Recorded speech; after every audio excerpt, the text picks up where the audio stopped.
अस्सलाम वालेकुम दोस्तों, मैं हूं इजाज शरीफ और आप देख रहे हैं यूट्यूब पर चैनल मेरा इजाज टेक्निकल एडवाइज़र। आज बात करेंगे हम अमेरिका और पाकिस्तान के ताल्लुकात के हवाले से कि अमेरिकी वज़ीर ख़ारजा के सीनियर मशीर ड्रेग चोलियट ने कहा है कि अमेरिका पाकिस्तान से ये नहीं कहता कि वो अपने और चीन में से किसी एक का इंतखाब करे, बल्कि ये चाहता है कि ममालिक एक इंतखाब करने में जिस चीज़ पर तवज्जो मरकूज रखना चाहते हैं वो ये कि अमेरिका और पाकिस्तान के बाहिमी ताल्लुकात किस सिमत में जा रहे हैं। इन तमाम चीज़ों की अक्कासी हो जो हमने 75 सालों में हासिल किए हैं, बल्कि वो सब जो हमें आने वाले 75 सालों में हासिल करना है। लेकिन पाकिस्तान हमारा 75 सालों में कुछ नहीं कर पाया, वहीं का वहीं है। भूख, अफलास, मांगना, कर्जा और बहरान हर चीज़ का। पर बस अल्लाह ताला रहम करे हमारे इस मुल्क पाकिस्तान पे। पाकिस्तान अमेरिका बाहिमी ताल्लुकात की तारीख दोनों मुल्क के दो तरफा ताल्लुकात में आने वाले कई उतार चढ़ाव से भरी पड़ी हैं। अमेरिका और पाकिस्तान के दरमियान ताल्लुकात उस वक्त शुरू हुए जब पाकिस्तान ने 1954 और 1955 में अमेरिका के ज़ेरे एहतमाम दफाई माहिदों 1962 की चीन भारत जंग के बाद बरतानिया और अमेरिका की तरफ से भारत को दी जाने वाली फौजी इमदाद 1965 की पाक भारत जंग के मौका पर अमेरिका और बरतानिया का पाकिस्तान और भारत के साथ बराबरी के सलूक पर पाकिस्तान को सख्त मायूसी हुई जब साबिक सोवियत यूनियन कौंसिल ने 1979 में अफगानिस्तान पर हमला किया तो पाकिस्तान अमेरिका का करीबी इत्तेहादी बन गया, जबकि अमेरिका इस सोवियत यूनियन से वियतनाम की जंग में अपनी बदला लेना चाहता था। 9/11 के तनाज़ुर में पाकिस्तान एक बार फिर दहशतगर्दी की लपेट में आ गया। परवेज़ मुशर्रफ अमेरिकी सदर के नाम नहाद लंगोटिया यार बन गए। पाकिस्तान अब अफगानिस्तान में अमेरिका के पैदा करदा मसाइल से अकेले निपटने की कहानी दोहराना नहीं चाहता और अफगानिस्तान में पायदार अमन चाहता है। इस सिलसिले में अमेरिका को अपना मुस्बत किरदार अदा करना पड़ेगा ताकि जनूबी और वस्ती एशिया में देर पर अमन इस्तेकाम कायम हो सके। बैनुल-अक़वामी ताल्लुकात का एक बुनियादी असूल है कि मुल्कों के बाहिमी ताल्लुकात हमेशा उनके ज़ाती मफादात और मनफ़अत की बुनियाद पर कायम होते हैं। अगर एक मुल्क को बाहिमी ताल्लुकात से फ़ायदा हासिल नहीं हो रहा तो वो इस बुनियाद और क्यों कर ताल्लुकात बरकरार रखेगा। इसकी मिसाल भी ताली बजाने की तरह है कि दोनों हाथों से बराबर ताली का किरदार अदा होता है।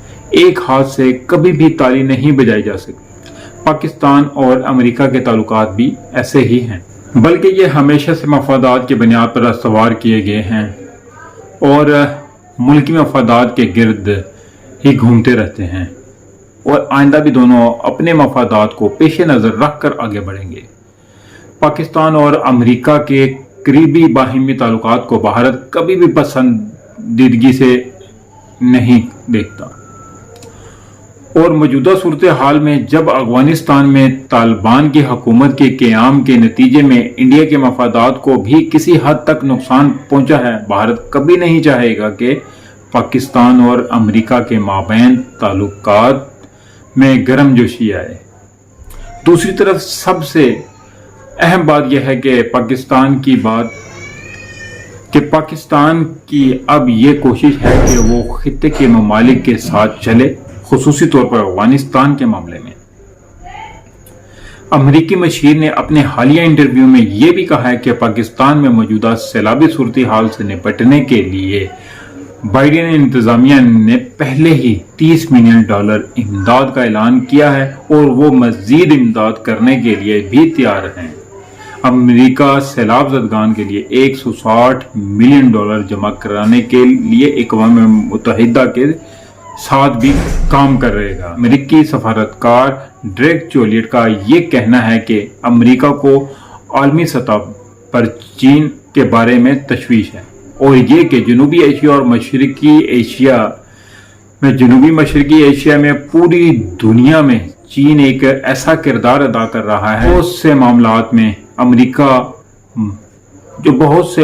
میں امریکہ کے مفادات کے مطابق نہیں۔ پاکستان جیسے ملک کے لیے جو چین کا گہرا دوست ہے کے لیے پریشانی کا باعث ہے۔ چین فیکٹر پاکستان اور امریکہ کے مابین قریبی تعلقات کی تعمیر نو میں ایک اہم عنصر ہے۔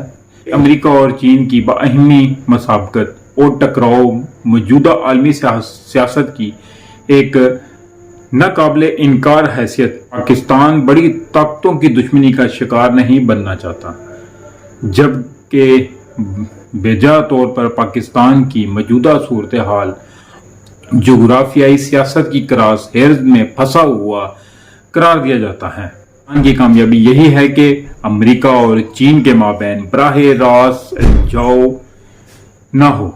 پاکستان اور امریکہ کے باہمی تعلقات کی تاریخ پر نظر ڈالی جائے تو معلوم ہوتا ہے کہ دونوں ملک ایک دوسرے کے قریب بھی رہے ہیں، مگر باہمی اعتماد کا فقدان بھی رہا ہے۔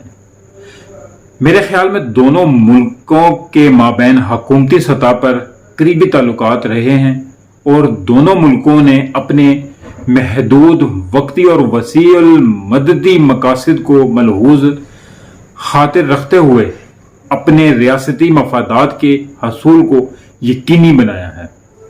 تاہم دونوں ملکوں کے عوام، خصوصاً پاکستان کی عوام کی اکثریت امریکہ کے بارے میں کوئی اچھی رائے نہیں رکھتی، جبکہ پاکستان کی محدود اشرفیہ مختلف وجوہات کی بنیاد پر امریکہ کی طرف جھکاؤ رکھتی ہے۔ ان حالات میں اگر پائیدار اور دیر پا باہمی تعلقات کا قیام ان کی ترجیح ہو تو دونوں ملکوں بالخصوص امریکہ کی پالیسی میکرز کو چاہیے کہ پاکستان کے حقیقی خدشات اور تحفظات کو مستقل بنیادوں پر دور کرے۔ اگر امریکہ چاہے تو وہ سب ٹھیک کر سکتا ہے۔